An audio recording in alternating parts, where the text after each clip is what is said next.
Most high-income families are sitting on one of the most powerful wealth-building tools in the tax code and treating it like a glorified piggy bank for tuition. The rules changed, the game changed, and if you haven't updated your playbook, you're leaving decades of compounding on the table. We're talking about the 529 plan. Yes, that thing you set up when your kid was born, patted yourself on the back, and never thought about again. Because somewhere along the way, someone told you it was just for college, and you believed them. And honestly, that's not entirely your fault. It used to basically be true. But here's what changed. The Secure 2.0 Act quietly unlocked a rollover pathway that lets you move up to $35,000 from a 529 directly into a Roth IRA for the beneficiary tax-free, penalty-free, completely legal. This isn't a loophole someone found on Reddit at 2 in the morning. This is a transfer pathway written directly into federal law. Now, before you start moving money around, there are 3 non-negotiable mechanics that will make or break this entire strategy. The 529 must have been open for at least 15 years. Contributions made in the last 5 years are not eligible. And you cannot move the full $35,000 in one shot. It's capped by the annual Roth contribution limit each year. Think of it like a pipe with a valve the money can flow, but only at the rate the law allows, and only if the pipe has been installed long enough. This is not a last-minute tax maneuver you run in April. This is a decade-long positioning strategy that rewards the families who started early and stayed patient. And here's where it gets genuinely exciting. The $35,000 is almost beside the point. What you're really doing is seeding a Roth IRA for a 22-year-old with 40+ years of tax-free compounding ahead of them, which is something most people in their 40s are still desperately trying to build for themselves. But the Roth conversion is only one layer of this thing. And if that's all you're seeing, you're still thinking too small. The 529 also functions as an estate planning tool. You can front-load 5 years of annual gift tax exclusions into a single-year contribution, which is called superfunding, and move up to $180,000 per couple out of your taxable estate in year 1 alone.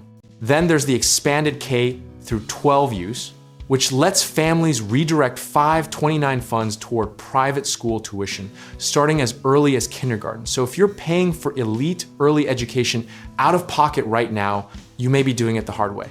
And most people have completely missed the career capital angle.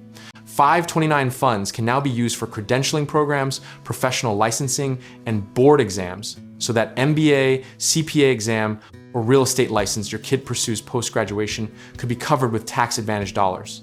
Now, here's the part that can quietly wreck an otherwise solid federal strategy, state tax conformity.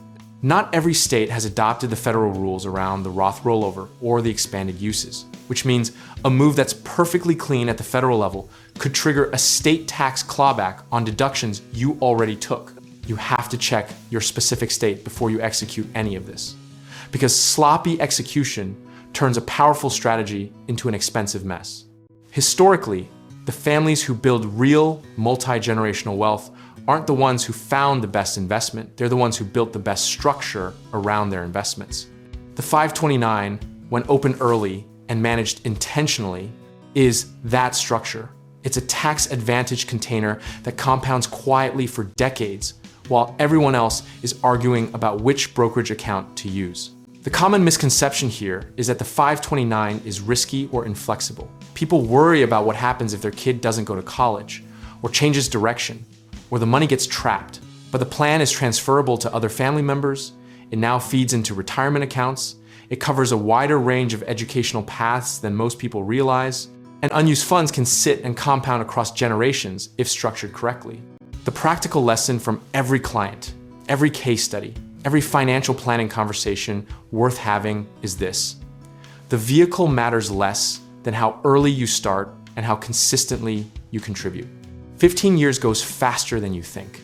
And the families who opened a 529 the year their child was born are the ones sitting in the driver's seat of this rollover right now, not because they were geniuses, but because they were early.